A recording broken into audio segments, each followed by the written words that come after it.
infini, téléton ces frêles calices tu l'esprit sans cesse, et les remplis sans cesse à neuf. Tes fraîches, c'est tes petits flux de roseaux, sous la émontée par les collines et les vallées, et tout a soufflé au travers des mélodies éternellement neuves. Alimenté au toucher de tes mains, mon cœur joyeux échappe ses limites et se remonte en ineffable épanchement. Tel don infini, je n'ai que mes étroites mains pour n'en saisir. Mais les âges passent et encore tu verses et toujours il reste de la place à remplir.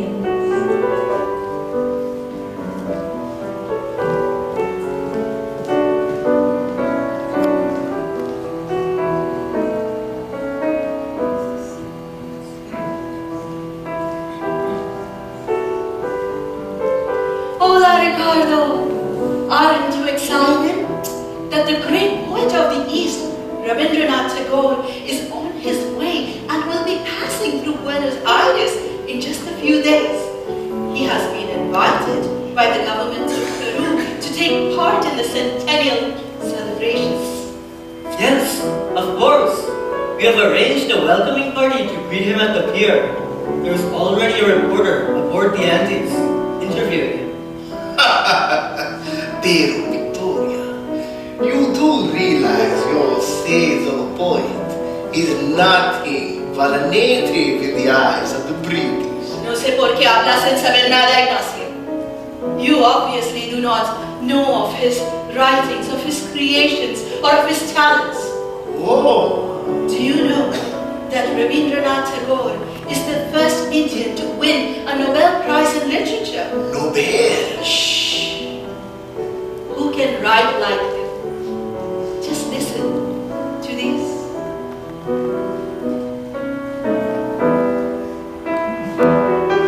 I stand under the golden canopy of thine evening sky, and I raise my eager eyes to thy face.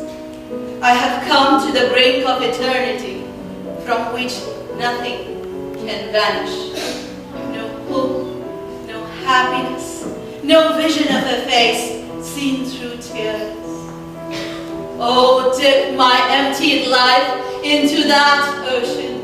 Plunge it into the deepest fullness. Let me for once feel thy lost sweet touch in the allness of the universe.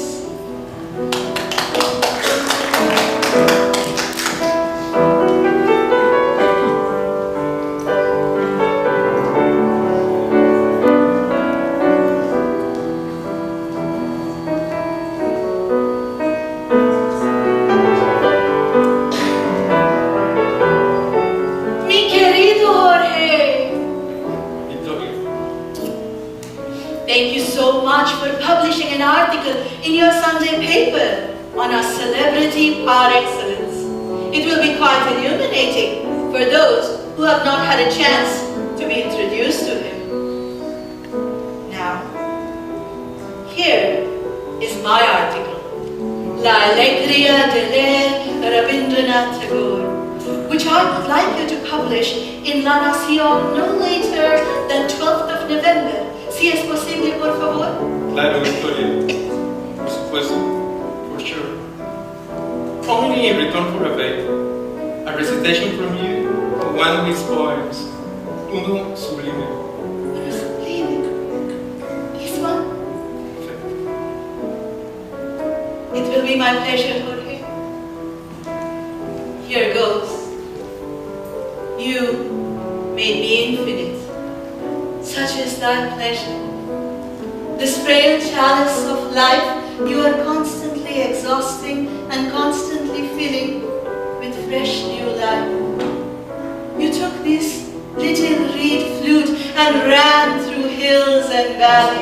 and breathe through it eternally new melodies. At the immortal touch of your hands, my heart loses its limits in joy and gives birth to utterance ineffable. Your infinite gifts, I only have small hands to grasp. Ages may pass, and you shall continue to pour, and there will still remain room to fill. Bravo, Victoria. Siempre es un placer escucharte. It is always a pleasure to listen. It has been my pleasure, Jorge. Adios. Gracias por el artículo.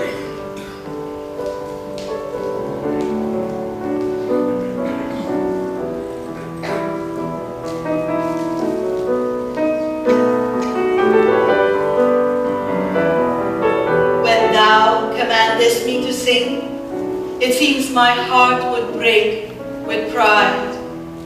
I look at thy face, and tears come to my eyes. All that is harsh and dissonant in my life melts into one sweet harmony, and my adoration spreads its wings like a bird on its flight across the sea. I know you enjoy my song. I know you enjoy my song. I know that I am admitted in your presence only as a singer. My song touches the end of its widely spread wing at your feet, where I would like to be. Drunk with the joy of singing, I forget myself, and I call you friend, you who are my Lord. You, who are my Lord.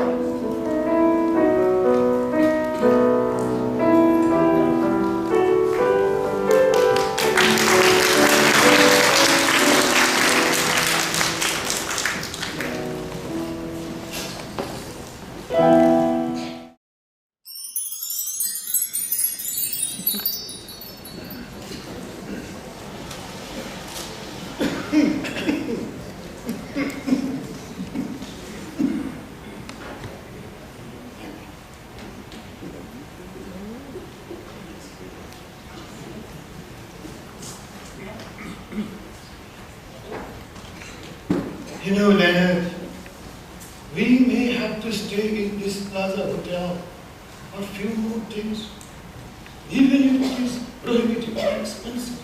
Oh, I realize that, Rudy. Don't you worry about it. I will take care of it. I can even write to Dorothy and have her send us some funds here in Buenos Aires. Then it takes some time. Maybe in the meantime, you can use your British charm, influence the hotel manager so that we can stay on Oh, Rudy. until the funds arrive.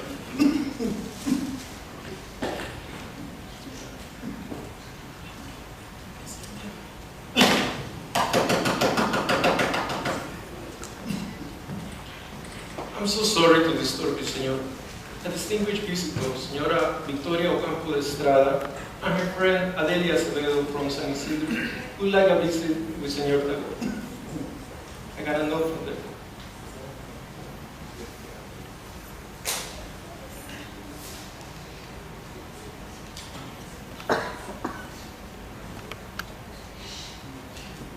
You may invite them in.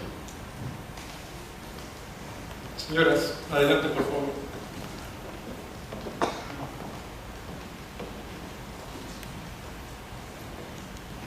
Hello.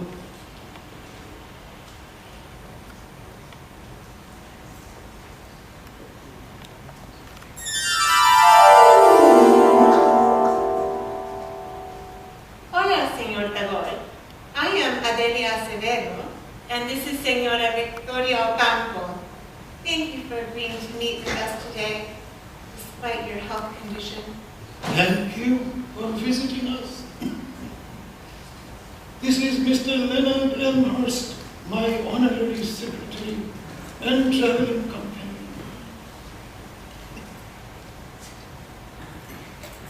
Please, please, have a seat. You see, we were on our way to Peru to take part in their independence centennial celebration. On board the Andes on October 24th, the sudden illness struck me. Since then, I have suffered so much that I thought I was going to die. On our arrival to Buenos Aires, doctors examined me, and their strict advice is to seize all kind of trouble, especially the one to Lima. The one to Lima, by the Andes Mountains. Apparently, the altitude could prove quite deadly. So there we are. And I am sorry that I cannot get up and shake hands.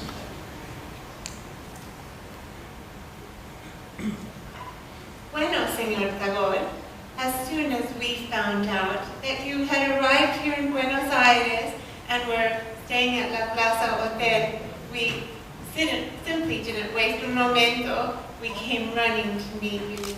You see, we are great admirers of your work. Thank you. It is nice of you to say so. Well, my friend Vijoya here has written an article on you, Señor, and it's going to be published in our daily newspaper, La Nación, in just a few days' time. Indeed. What have you named it? La alegría de leer Rabindranath Tagore. In English, it would be the joy of reading Rabindranath Tagore. I am speechless. I had no idea that somebody so far away from India can read my poem and find joy. Gurudev, how can you possibly say that? Think, thousands of admirers you already have, all around the world. I, Señor Tagore, you must know how your wonderful thoughts and how wonderful your thoughts and words are, and how they touch your readers' hearts. Señor Tagore, you obviously are not well, and we must leave so you may rest. I'm sorry. We will deliver a message for you through Señor Elmhurst. Adelia, vamos. Señor Elmhurst, please.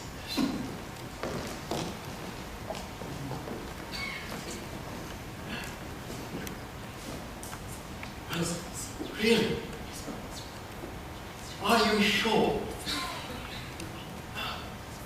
Well, thank you.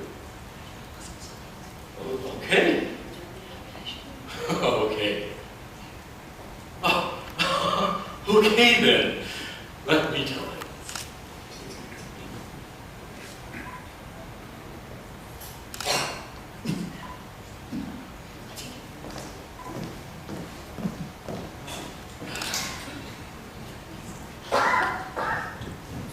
Gurudev. Yes.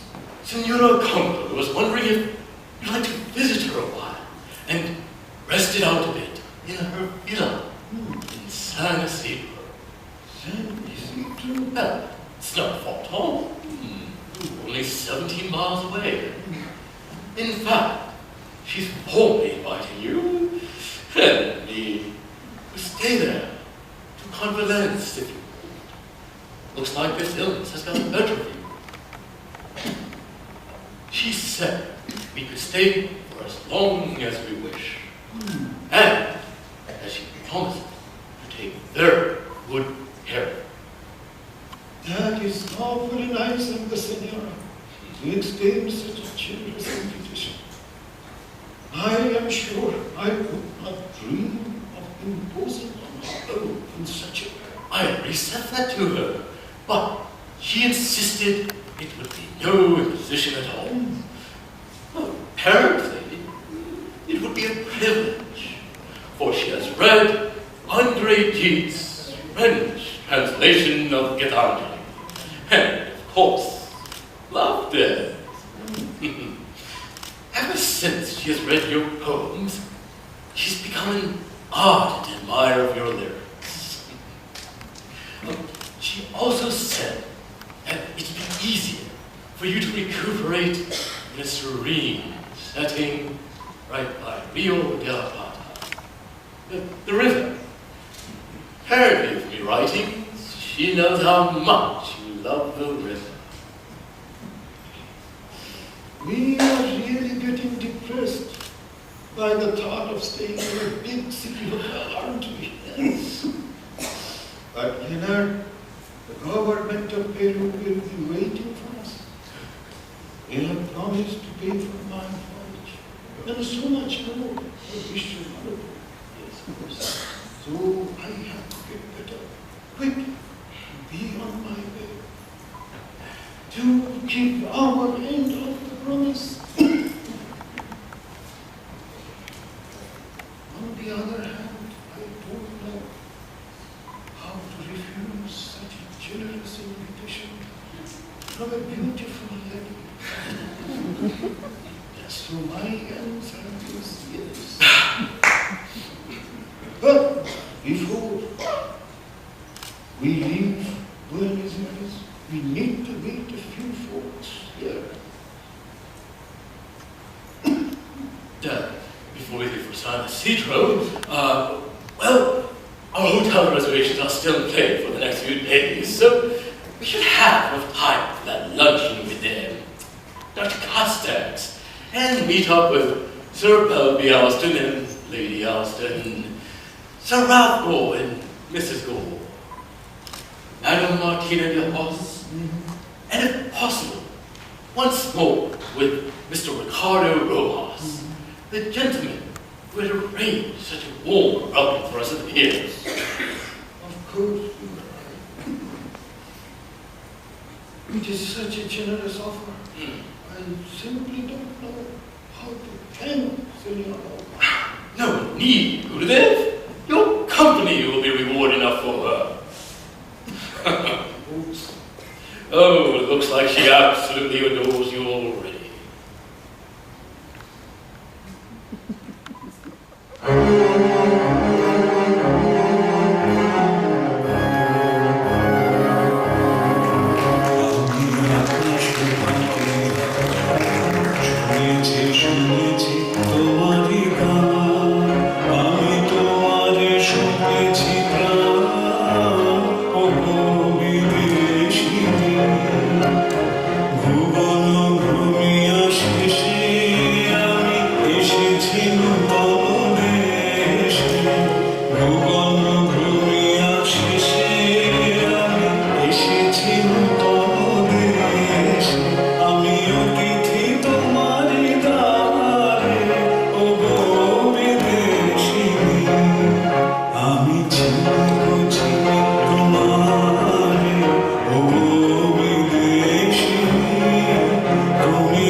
It is beautiful.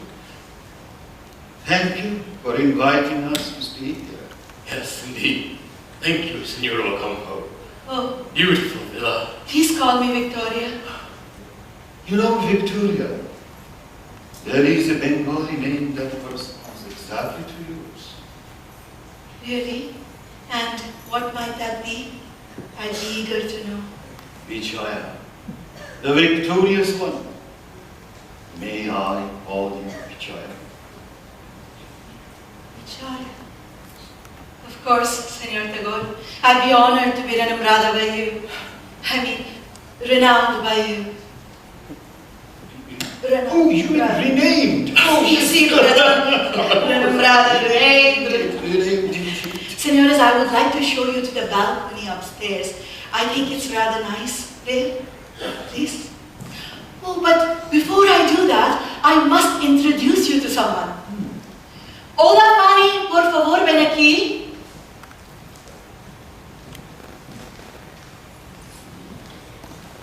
Senores, Fani, Senor Tagore, Senor Elmhurst. Hello. Hello, mucho gusto. Senores, this is Fani, Estefania, and she brought me up. And if that is any indication as to how efficient she is, well, I will be putting the both of you in her care. Fani will be taking care of all your needs from today onwards, and she will do it better than anyone else. Ella es la mejor. She's by far the best. I hope Fani is also funny, so that I can exchange a gesture or two at times. Her English is broken at the best, but she does have a great sense of humor. ¿Quieres seguir si entiendes chistes? Ah, sí, seguro, ya entiendo. Señores, this way, please. Gracias, Fani.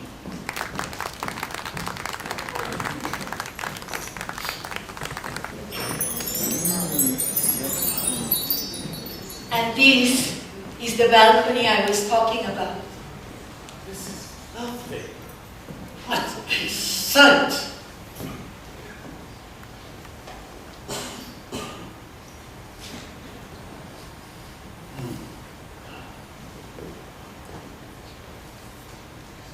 Senor Tagore, Yes.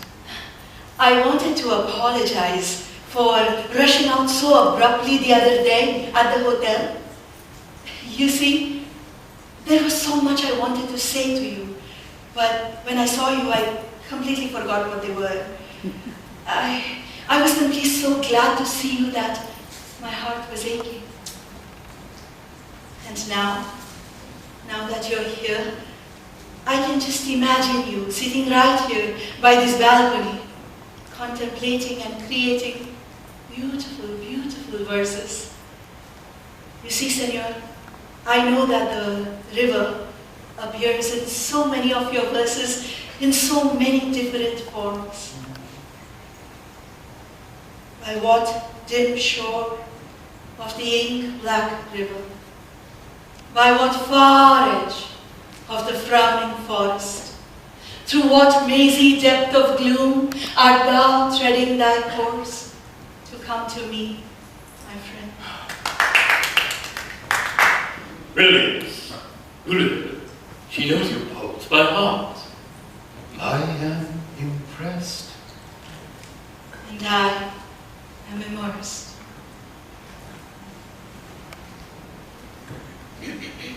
Señora, Sí, Fanny? la cena está lista. Senores, it is time for dinner. But before Fani dazzles you with her culinaria skills, she will show you to your room so you may freshen up. Mostrarles a sus habitaciones, sí, señora. Gracias. This way. Senor Elmhurst, may I have a minute? Yes, please. Please, call me Leonard. Leonard. I just wanted to tell you, Leonard, that I feel like an intruder in the presence of Senor Tagore. You see, I don't care to be photographed by him or have him sign a book for me or what do you call that? Autograph. The autograph. Yes. See, all I care about is for him to understand how much I understand and love his poems. But you see, Leonard, I feel this is impossible as he does not speak French or Spanish and I do not speak a perfect English. So all my love and understanding are of no use to him. So you see, the only true thing that can make me truly happy is the only thing that is out of my reach. I am telling you all of these because I feel like you would understand. Yes, of course, Senora. I do understand. I was wondering if I may also discuss with you a rather important matter regarding the government of Peru and Peru's ambassador here in Buenos Aires. See, speak freely, Senor. Well, you know, while we were still in Japan, Mr. Roman Roland and Mr. Charles Andrews had sent letters to Ujan, warning him of what could be the real reason the government of Peru had extended an invitation to him. That this was merely a ploy to validate their extremist government by getting his saintly Nobel laureate to come to the victory celebrations and speak well about the government. As a return favor, they promised to help out Ms Bharati with a large sum of money. Oh, the government of Peru, the one who exiles its independent thinkers and shoots all its rebels, is hoping to gain popular support with Mr. Tagore's help. Well, in that case, Senor, we must stop Senor Tagore from going to Peru by all means. See? Yes. I will do everything in my power to help you. And I too shall work on goodly. Now to you.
Come in, please.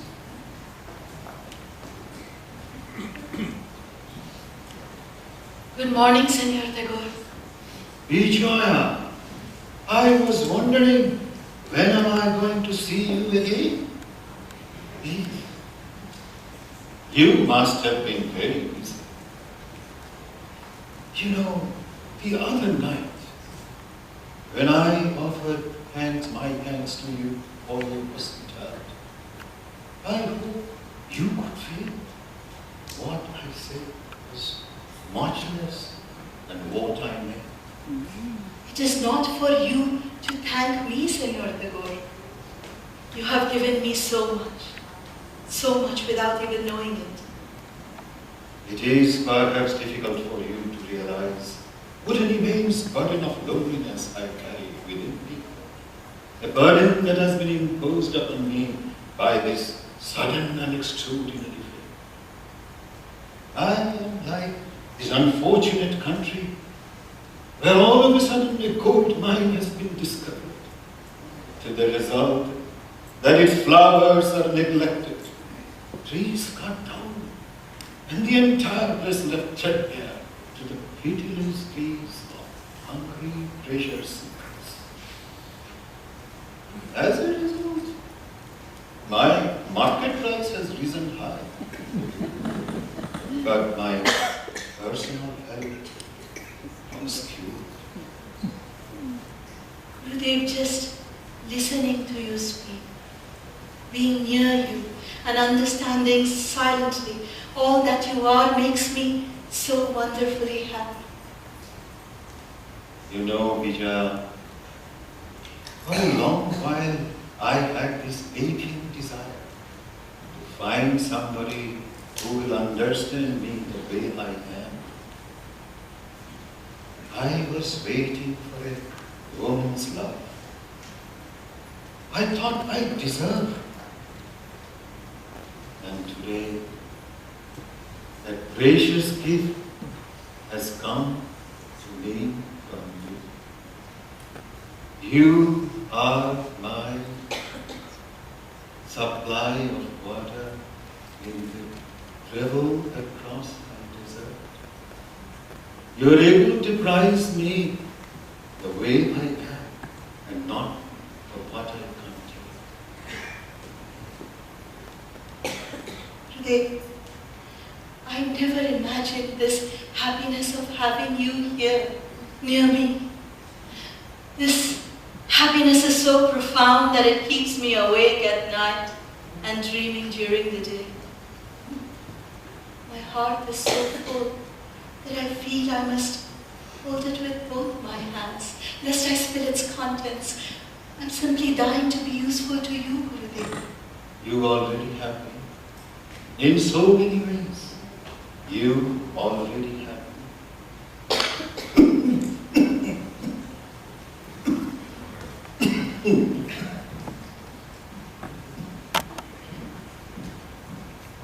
Thank you.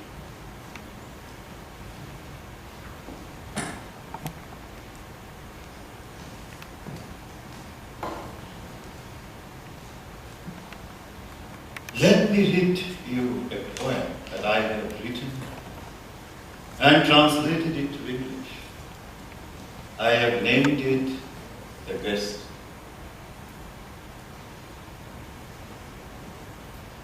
Woman, you have filled my days of exile with tender beauty, and with simple grace have accepted a traveler from afar, as near and dear.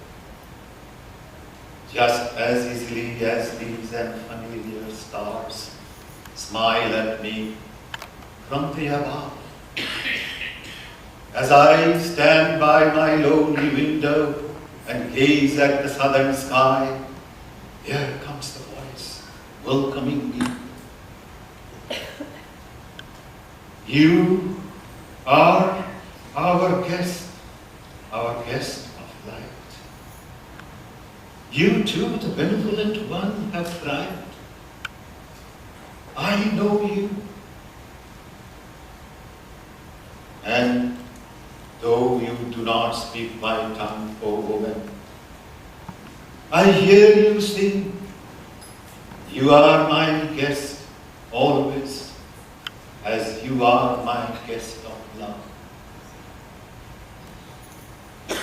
Speechless.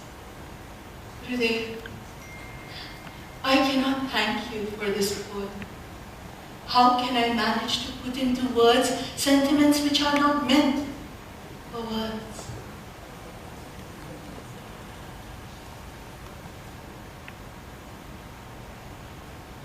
আজকে শুধু একান্তে আসি, চোখে চোখে চেয়ে থাকার দিন। আজকে শুধু একান্তে আসি, চোখে চোখে চেয়ে থাকার দিন। আজকে জীবন সমর্পণের গান গাবো নিরাবস বলে, তুমি একটু কি বলবো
to my little apartment in Buenos Aires, Leonard. Ah, it's quite beautiful. My little escape from everything. I am sorry, Leonard, I do not have any furniture here. I do not entertain here at all. Sit. Well, please. That's fine, I don't mind. I'm just so happy we got all the books on ornithology by William Henry Hudson. Oh, Gurudev's such an ardent fan of Hudson. Oh, by the way, thank you for the lunch at Harrods. You're very welcome, my dear Leonard. I must say, the one here in Buenos Aires is just as good as our Harrods back in London. Ah, I'm delighted to hear that, Leonard. Yes. Aren't you happy?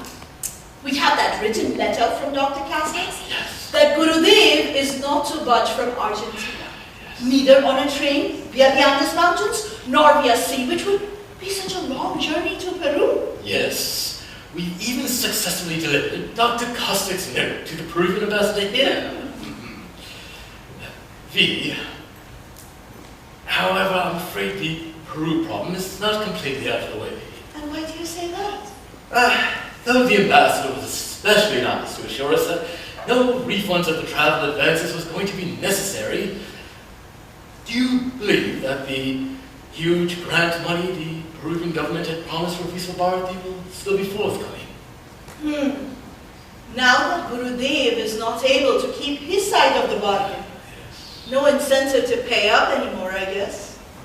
Tell me, Leonard, how large is this sum?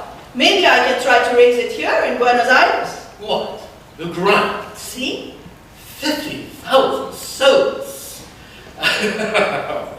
You know, Victoria, Argentina is a very rich country, richer than even France or Germany. Your pesos are valued very highly in the international market, but Peru is not far behind.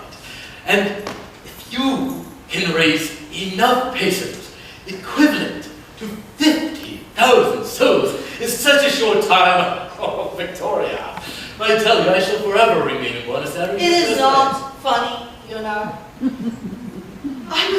I'm starting to feel guilty now. I'm so excited that my favorite poet is forced to stay near me, but I had no idea that Ms Bharati was losing so much money. Now you know why Gurudev was so upset this morning when he realized his travel to Peru was entirely out of question. Really? He started accusing me of getting into a secret pact with you in preventing his journey. Oh, really? Yes, really. He thinks I'm in love with you. No, more possibly, we are in love with each other, and together are conjuring up ways to spend our days here in merriment while he remains a prisoner. Wow, in Worcester, that must be hurtful. No, not hurtful. Just funny. In fact, just the other day, Robbie Baba asked me to marry you. Marry? Let's marry, so that together we can go up to Santiago with him. I'm already married, Leonard. Let me tell you a little bit about my husband, estranged husband, Monaco Estrada. Here's the kind of a man that is always suspicious of me, accusing me of cheating on him, of lying to him, whereas in reality, it is he who was unfaithful to me with several women behind my back. Really? How horrible. I was wondering why we were not being introduced to him. Now I know. Forget an introduction, Leonard. We have not been on speaking terms for the last 10 years. Oh, I was 20. 20 when my parents forced me to marry Monaco. Why? Because of his social status, his wealth, his power. I'm so sorry, Victoria. Well, I don't blame my parents. You see, here is the man that is rich, famous, powerful, very handsome, much older than me, looking for a beautiful wife to marry and show off in Argentinian social circles. My parents thought he'd be perfect for me. They thought I'd be happy. But you weren't, eh? Absolutely not. It took 6 months for me to realize his mean, selfish, controlling nature. And do you know, Leonard, we have not been on speaking terms for so long. We had this last screaming fight, after which I have not spoken a word to him. But just so that society do not make fun of him, that people do not laugh at him for a failed, unhappy marriage, he forced me to stay in that house, in that same house with him for years. He forced me to put up with this sham of a happy married life in that house, Leonard. Couldn't you get a legal separation? No, desafortunadamente, divorce is not legal in Argentina. So you see, Leonard, technically, I am still married to the animal.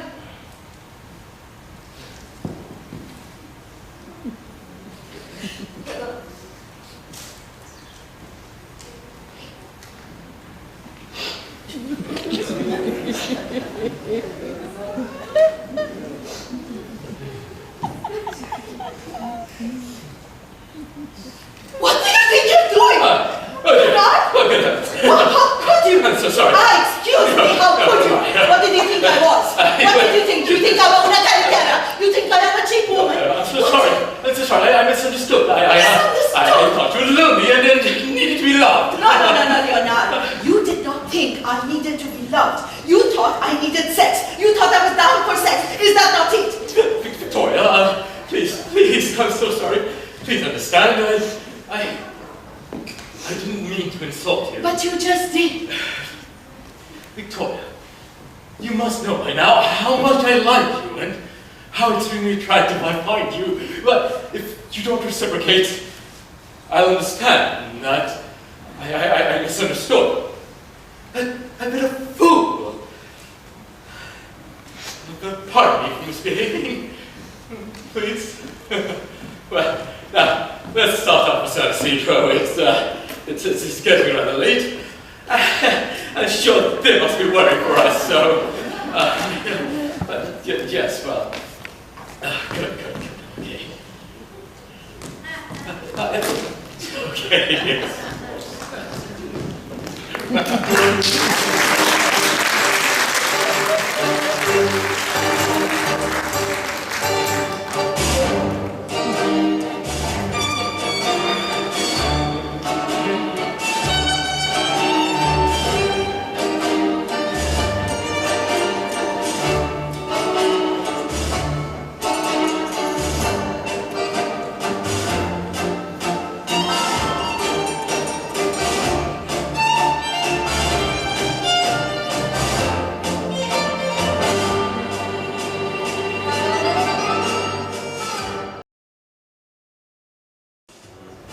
Vijaya, I have finally resigned to the fact that it is far more reasonable for me to stay here a little longer than rushing forward to Europe.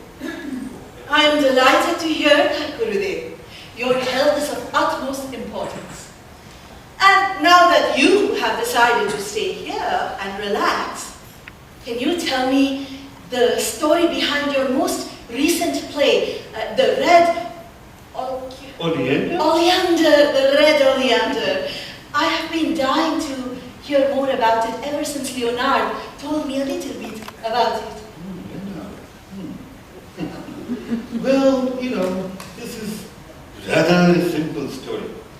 It's about an oppressor, a cruel king, who exploits nature and all form of human resources to build a highly centralized factory. Pardon, Gurudev, a highly centralized what? Oh, to add to his wealth. Ah.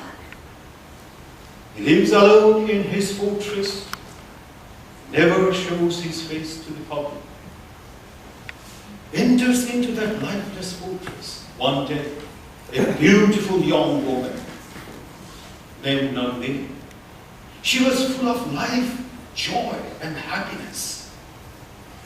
Undaunted by the king, Nandini and her lover Rancha bring in and spread an atmosphere of love among the loveless mechanical kingdom, and eventually helps the citizens to gather courage and revolt against them. You see, the story basically demonstrates Man's triumph over machine. How delightful, Gurudev. I wish I could read it, but it is not possible. Well, in fact, I have translated it to English. To English? And happen to have the manuscript with me. Oh, Gurudev, please, may I read it, please? Oh, I will ask Leonard to deliver it. In the meantime, do you mind to tell me all about the story that you have written for children? Did Leonard tell you about it? Leonard told me it is rather interesting. It will be my honor, Gurudev. He helped me write a condensed version in English last night. So, Last night. may I try to say it verbatim? Sure, I will be happy. I have called it La Laguna de los Nenufares. In English, it would mean the Lotus Pond.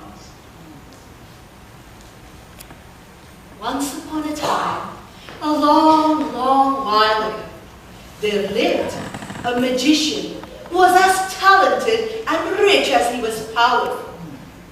He invented a magic mirror that enabled him to understand what everyone else around him was thinking.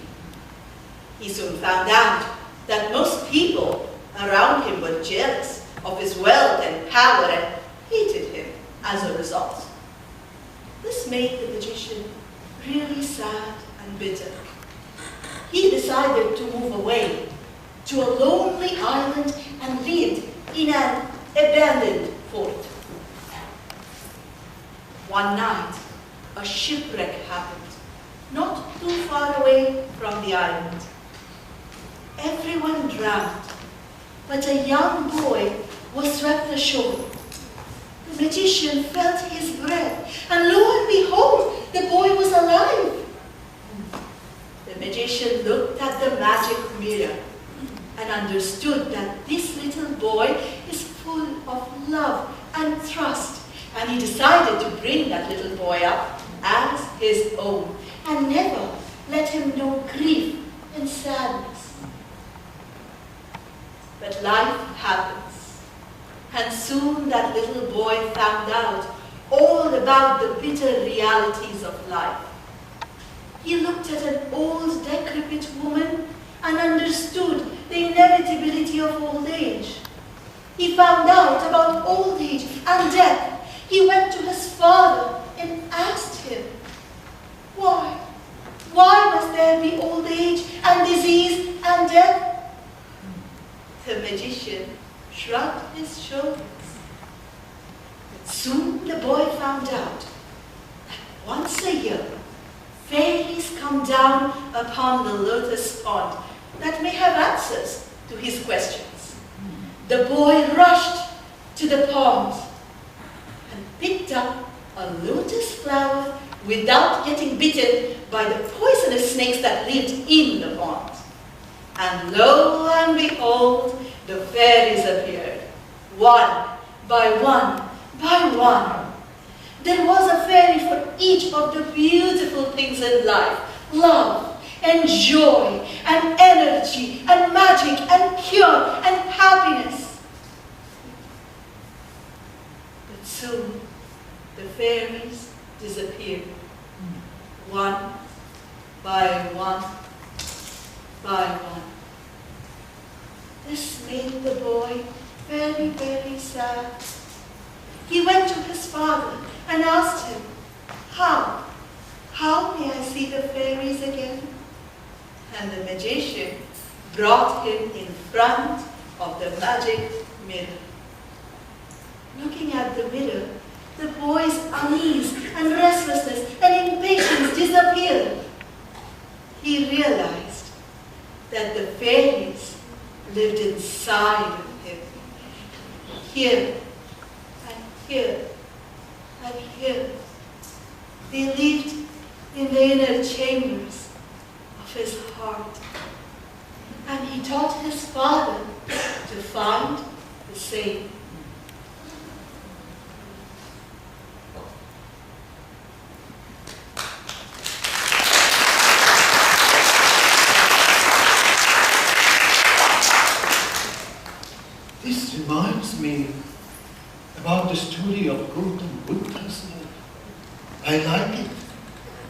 You see, the story teaches us some very precious lessons. Feels heavenly to receive a compliment from you, Gurudev. And now may I ask for a favor in return? What is that? Would you sing for me one of the songs from your Gitanjali? The very first song, maybe? Indeed. You know, long time ago, at gatherings, folks would insist on listening to me sing. I suppose I was worth listening to those days. Oh, please, Gurudev. I am sure you still sound delightful.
You're puzzled because you absolutely refuse to listen to my explanation. You think you know more than I do. I wish I did. Well, how can you? You've read his poems, yes, but you've known him in person only for a few weeks. I don't believe you. You hide things from me, you lie to me, I just know it. See, there you go again with your wild accusations. This is shaking the very foundation of our friendship, Victoria. Don't you realize what a delicate situation I am in at the moment? Delicate situation. You let Gurudev have all those visitors in his garden, everything, even though you know that it's so taxing for his health. You tiptoe around Gurudev lest you hurt his feelings. Yes, and I'm tiptoeing around you too, and your servants here at Villa Beraldigo. They think of me as a paid servant, just as they are. But And you've never done anything to explain to them that I am, after all, an honorary secretary of Gurudev. Just the other night, when we came back so late from Buenos Aires, Adelia was so upset. And all of them, including the servants, blamed me. And only me, as you, seem to be above all blame. you need to stop paying so much attention to the servants. They are unimportant. Maybe. But what would you say about Fani? Funny? Yes, Fani. Ransacking my drawers. Looking for a clue. A clue? A clue to what? What? Adelia. Adelia now? Oh, she and Gurudev think that I'm tied to you in a cat-like adoration. Always running after you like a frantic little lover. This is utter rubbish, Leonard. No, you may think this utter rubbish, but you don't know the truth in most cases, as they are all too afraid of your outbursts. They're never truthful to you, and I'm too afraid of your temper as well. No puedo entender, Leonard. I do not understand what you're trying to say. There you go. The moment you say you cannot understand, you shut yourself out. The moment you lose your temper, you shut the wild out.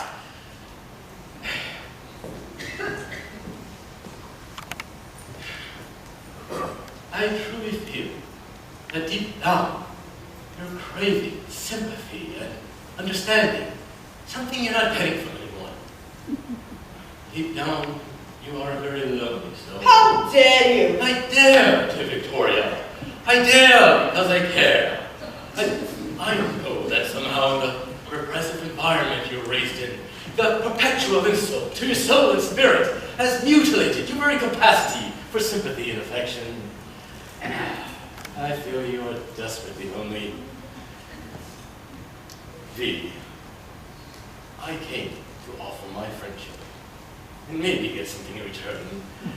But right now, I want nothing from you other than the opportunity to help restore our mutual sympathy and affection. Your intellect is too keen, your temper too cruel.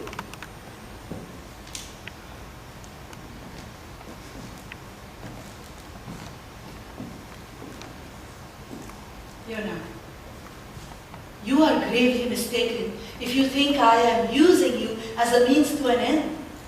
Yes, I would like to establish a real relationship with Gurudev through you. Yes, I want to reach his inner soul through you. But mi querido amigo, Leonard, I consider you as my friend. And I have no intention of abandoning that friendship upon attaining my goal. You have to trust me. Anyhow, I feel we've said enough to each other. It's time to sit back and ponder. I will take my leave. But I...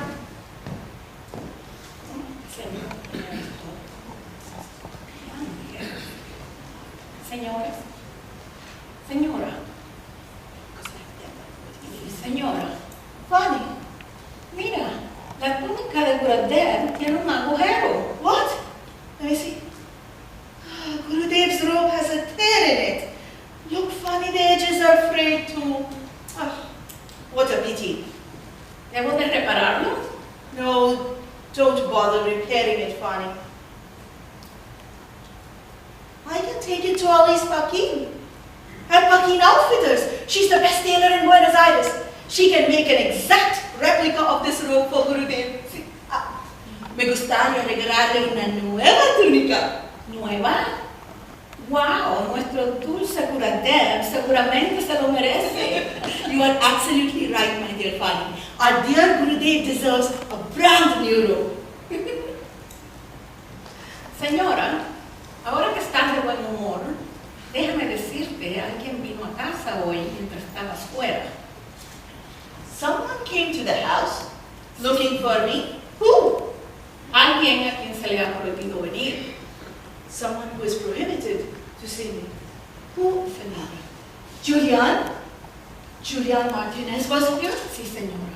Julian Martinez came to the house looking for me? Funny, why? What did he have to say? Bueno, sabes, te extraña mucho. Strong. Julian Martinez came all the way to this house to tell me he misses me. Right? He came here to say he misses me. Well, I have been neglecting him a lot, Fani, with Gurudev's Peru problems and having to accommodate travel arrangements and all of that. Señora, siéntese. Fani, no one must know that Julian was here, that he came here to say he misses me. See? Tu secreto está seguro conmigo. No, my secret is safe with you, Fani, but apart from you, no one else knows that Julian and I are in love with each other. That he's my husband's cousin, that he's the one for me. Fani, no one must find out, no one must know. Gurudev, señora, jamás le diré a nadie. Fani, Leonard and Gurudev must never find out. Te quiero, Fani. Te quiero, Victoria.